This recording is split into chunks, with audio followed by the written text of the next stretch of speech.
Ada maksiat-maksiat yang secara sorihul hadis itu ceplos ya hadis itu disebut mimma yusabbibu suhtawah, sesuatu yang menjadikan Allah itu tidak senang. Misalnya kayak dosa rentenir, dosa menyepelekan orang mukmin, atau dosa menghalang-halangi berjalannya kebenaran. Itu adalah kalimat-kalimat atau dosa-dosa atau perilaku yang Allah jelas ngendikan itu mimma yusabbibu sukhta, sesuatu yang dadekno bencine Allah. Nah, kemudian di luar yang sorry itu, di luar yang jelas-jelas itu, ada kemungkinan-kemungkinan yang didhawuhna Sayyidina Umar. Jadi eling-eling ya, jadi yang pokok itu tentu sharihul Quran wal hadis. Itu harus kita ikuti. Jadi ora usah kata manan, memang itu nyata. Saya ulang lagi ya. Nak ono sharihul Quran berarti ora usah ora usah sesuatu yang dianggap disembunyikan kayak ridho wa firidul walidain. Nah, di luar yang sorry itu baru ada tebak-tebakan misteri, misalnya ada orang jadi wali hanya karena tadi misalnya ri ning dalan disingkrehno takut ri tadi mengenai orang muslim. Terus ada beberapa orang yang bahkan ditobati Allah hanya karena minumi anjing.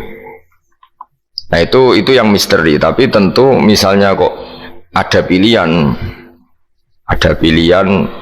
wayahe ngombeni ibu yang kehausan. Terus gue spekulasi, wah tak ngombeni asu nak untuk ridhane pangeran. Nah, itu kebodohan itu karena memperbandingkan sesuatu yang sorry ya dengan yang misteri. Jadi tetap kita milih yang sorry dulu. Sorry itu yang eksplisit disebut Allah dan Rasul. Begitu juga menyangkut suktullah. Nah, jadi resiko ngaji kitab-kitab yang berbau tasawuf memang seperti itu. Jadi memang kita tidak boleh terlalu tasawuf dengan makna yang ini ya. Jadi saya ulang lagi, apapun hebatnya Sayyidina Umar itu tetap dawe proporsional. Tadi kata ma itu ya dengan makna di luar yang sorry. Saya ulang lagi, di luar yang sorry. Kalau yang sorry ya kita ikuti. Jadi tidak semuanya disembunyikan Allah, tapi ada hal-hal sing jelas untuk ridhanya Allah, kayak birrul walidain, mencari ilmu, terus ridho be qada qadar. Terus ada beberapa yang sekarang ridho be qada qadar malah sangat tinggi makomnya, jelas radhiyallahu anhum wa radu anah. Orang yang ridho terhadap keputusan Allah, Allah akan ridho pada dia. Itu jelas aturannya. Jadi kowe nak ridho peparingnya Allah, maka Allah akan ridho ke kamu. Itu kan berarti satu taat, yaitu ridho kepada Allah yang dadekno Allah ridho. Itu tidak jenis sing dikatama, yang disimpan atau dirahasiakan. Jadi hasil pesan saya ngaji itu sing khatam, karena ilmu itu ya mirip wong ngomong gitu lah. Jadi misalnya ono wong kelaparan, mesti nganggap yang terpenting bagi dia saat itu adalah makan. Ono wong kehausan, yang penting saat itu ya minum. Terus kabeh diomongkan yang terpenting. Jadi kan gong diutang ya sementing ra ditagih kan. Nah, itu kan dene ora iso nalar. Jadi ora iso nalar ono wong kok enake mangan sate iku mergo dene orientasine sementing ora ketemu debt kolektor. Nah, semua akan dikatakan itu paling penting, tapi tentu semuanya proporsional. Napa semua itu? Tapi ketika kita ngomong husnul khotimah, kita akan ngomong yang paling penting itu husnul khotimah. Tapi sebetulnya husnul khotimah sendiri, kalau kita ngomong apa artinya gue kepengen husnul khotimah, kemudian perilaku harian kamu tidak mengawal Islam, gak tau ngitmai Islam, gak tau ngitmai wong tua, sementing orientasinya mau husnul khotimah, itu kan ya keliru juga. Jadi walhasil kalau pesen semua yang ada di teks-teks kitab-kitab seperti ini KPU proporsional. Jadi katama ya dalam konteks yang katama. Tapi beberapa nyatanya Nabi ngendikan secara ceplos bahwa ridho Allah misalnya firidul walidain. Tidak ada kata manan. Memang ada beberapa resep sangka Nabi ini loh yang menjadikan kamu diridhoi Allah. Misalnya ridhul walidain, ridho Allah firidul walidain, ridho sama kodok qadar, terus mencari ilmu. Itu jelas di hadis ridon bima yasna, semua malaikat suka kalau ada orang mencari ilmu. Jadi itu hal-hal yang Allah menjelaskan secara detail, secara sorry, secara ceplos, secara eksplisit Oh itu semua mahal ridhohu, sesuatu sing dadekno ridane Allah Subhanahu wa taala. Kemudian wali juga sama, Allah menyembunyikan walinya di antara manusia supaya orang gampang menghormati semua orang, karena bisa saja dia itu wali, semua orang berpotensi wali. Tapi tentu kan ada orang-orang yang jelas rawali, orang ini ketoro, kelakuannya ketoro, terus itu kan ya katama itu ya yang potensi. Ya nak karwane wonge pemabuk, sering menyepelekan Allah dan Rasul, pemene ra salat terus. Oh, tapi kan iso wae wali. Oh, itu sudah terlalu gawe-gawe cara Jawa itu. Karena itu enggak masuk kategori katama tapi jelas. Itu juga wa katamal mauta fil umri terus ya dan seterusnya dan seterusnya. Nah, masalah Lailatul Qadar juga di sini berlebihan, maksudnya berlebihan itu Allah menyembunyikan Lailatul Qadar di semua Ramadan. Ya tentu pendapat itu mau proporsional karena kita tahu di semua teks hadis sahih tetap keyakinan ulama Ramadan untuk Lailatul Qadar itu setelah tanggal 20 sampai 30 Asyrul Awakhir, nama al-Asyrul Awakhir. Cuma ada orang yang mungkin persyaratannya Allah kowe tak kei tapi syaratnya ibadah ngeduk mulai tanggal 1. Ya, tapi tetap saja Lailatul Qadar itu fil asril awakhir di 10 terakhir. Tapi tetap cara setare dimulai ibadahnya, maksudnya setar nih ibadah dimulai 1 sampai 20. Tapi nak kowe misalnya duwe potensi, tapi bisa saja Lailatul Qadar jatuh tanggal 1, yaitu kharqun lil ijma' misalnya, atau kharqun lil muttafaq alaih, atau kharqun di jamaahiril ulama. Kamu berarti balelo atau merusak konsensus ulama sing darani Lailatul Qadar fil asril awakhir. Jadi ngaji itu karena kita tidak mungkin mengkhorku ya merubah. Jadi apapun hebatnya kita misalnya sholat Lailatul Qadar mulai tanggal 1, soalnya Lailatul Qadar tanggal 2, enggak bisa seperti itu. Tetap kita meyakini fil asril awakhir. Ya jadi resiko kita tasawuf memang apa ya, hati-hati ini kadang berlebihan. Kita tetap meyakini sing sori, saya ulang lagi sing sori. Sing sori, sing ceplos, misalnya Kanjeng Nabi ngendikan Lailatul Qadar itu fil asril akhir, fil asril awakhir. Imam Syafi'i memilih sing autaruhu sing ganjil. Terus ada ulama yang memang milih 27. Nah sudah kita ikuti saja seperti itu.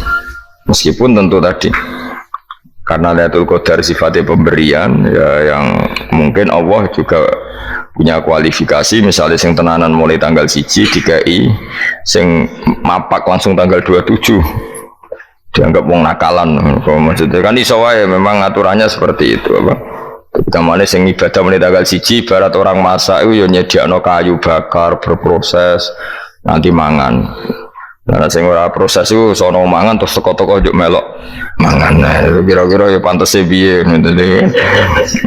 Ya itu jadi saya mohon sekali semua teks hadis itu proporsional, karena hadis tidak hanya ini. Misalnya Allah itu menyembunyikan ridhonya, jadi orang tidak akan tahu Allah ridhonya di mana. Yaitu ya keliru kalau kaidah itu umum, karena ada beberapa hal yang disebut Nabi jelas ridho Allah, misalnya firdal walidain itu jelas disebut, ya kita harus ikut bahwa luar biasa proses ridho Allah walidain menjadikan orang tua kita ridho. Wal maqalatul khamisatu tema maqalah sing kelima ngene qala dawa sapa Utsman radhiyallahu anhu innal mu'mina satuna wong mukmin yang bagi sayukjo apa ayakuna ento ana sapa mukmin iku masyan lumaku fi sitati anwa'in ing dalem 6 pira-pira werna minal khaufi sanging rasa wedine Allah.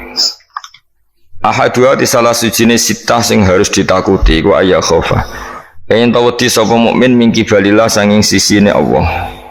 Kita harus takut bahwa Allah bisa saja ya khudain to ngalap sapa Allah min sange mukmin alimana iman waqtan nas ing wektu nazak. Ini tadi kalau dawe Umar tentang 6 hal sing disembunyikan Allah Ta'ala. Sekarang dawe Utsman ada 6 hal yang kita harus punya ketakutan lebih. Satu, ketakutan bahwa setiap saat Allah bisa saja ngambil iman kita waqtan nas ing wektu nazak, waktu sing meh mate panjenengan nazar. Ruya diriwayat napa ana Ibnu Mas'udin saat temen Ibnu Mas'ud iku da'a iku donga sapa Ibnu Mas'ud bihada doa iklan ikhlas doa. Allahumma do Allah ini saat temen ingsun asalu jalu ingsun ka ing panjenengan imanan ing iman layar tetu kang ora bakal dadi murtad apa iman wa naiman lan ingsun jalu ing nikmat layan fadu kang ora entek apa naim wa qurrata ainin lan tenange mripat la tangkoti kang ora putus-putus apa qurratu ainin wa murafaqati nabi kalan ngancani nabi panjenengan Muhammad sallallahu alaihi wasallam fi a'la jinanil khuldi ing dalam dhuwur-dhuwure swarga khuldi. Ada 6 hal yang orang mukmin harus serius takutnya, yaitu terutama takut diambilnya iman. Ya, terutama takut diambilnya iman di waktu meh mati jenenge nazar. Buktinya sahabat sekaliber Ibnu Mas'ud selalu berdoa, Allahumma inni as'aluka imanan la yartaddu wa na'iman la yanfadu wa qurrata a'yunin la tanqati. Jadi tentu kita takut sekali kalau pas dekati mati justru iman kita dicabut. Wasani utai sing kaping pindho iku ayah khofa ingin ta wedi sapa wong mingki baril hafadati sanging sisi malaikat penjaga il katibina tegese sing nulis kabeh ya amalil ibadi marang bro ngamale kawula. Ayat tubuh ento padha nulis sapa malaikat alaihi ing atase wong ma ing perkara yaftadi huang dadi keweleh sapa man. Keweleh itu dipermalukan sapa man bi iklan ma yaumil kiamat ing dalam dina kiamat. Yang kedua adalah orang itu takut bahwa malaikat yang menulis amal kita akan menulis sesuatu yang kita akan dipermalukan di hari kiamat. Ani Nabi sallallahu alaihi wasallam qala dawu sapa Nabi fuduhud dunya utawi kemaluan sining donya utawi dipermalukan ning donya utawa ino ning donya ku ahwanu luwih ringan min fudulil akhirati timbang kemaluan atau rasa malu atau dipermalukan ning akhirat. Kawangi watna hadis sapa At-Tabrani Imam Tabrani anil Fadl sange Fadl qalan Munawi ail aru tegese utawi cacat al hasilu kang hasil li nafsi kediawawaan min kasfil aibi sange kebukae aib fidunya ing dalam dunya bikos ditanasuli kelawan nejo bela diri misale min sange wong iku ahwanu iku luwe napa ringan mingkit manihi tinimbang kasimpene aib ila yaumil kiamat itu meko maring dina kiamat. Hatta yang tasiro kesigo gumedar apa app wa yastahiru lan masyiro apa app fil ma'mukifi ing dalam panggonan hisab walidalan korona raiki lama wako asmangsane tumiba sapa ba'du sahabat sebagiannya sahabat fi zina ing dalam zina wa arafalan ngerti sapa ba'du sahabat hadal hadis ing gila hadis akor mongko ikrar sapa ba'du sahabat bidzalika lan mongko zina lahu maring Kanjeng Nabi liyahudda supaya ngekhat sapa nabi hu ing iki ba'da sahabat walam yarjilan ora mencabut sapa ba'da sahabat anil ikrari sang ikrar ma taridi semertane oleh memtokno Kanjeng Nabi mentokno itu menawarkan nabi lahu maring ba'da sahabat dirujuki lawan rujuk mencabut ikrar li ilmihi karena ngertine ba'da sahabat bi anna fadihatahu lan sak temene rasa malune wong fitunya ing dalam dunya bi iqamatil haqqi lan dilakonine hak iku ahwan iku luwih ringan min fadihatil akhirati timbang malu ning akhirat.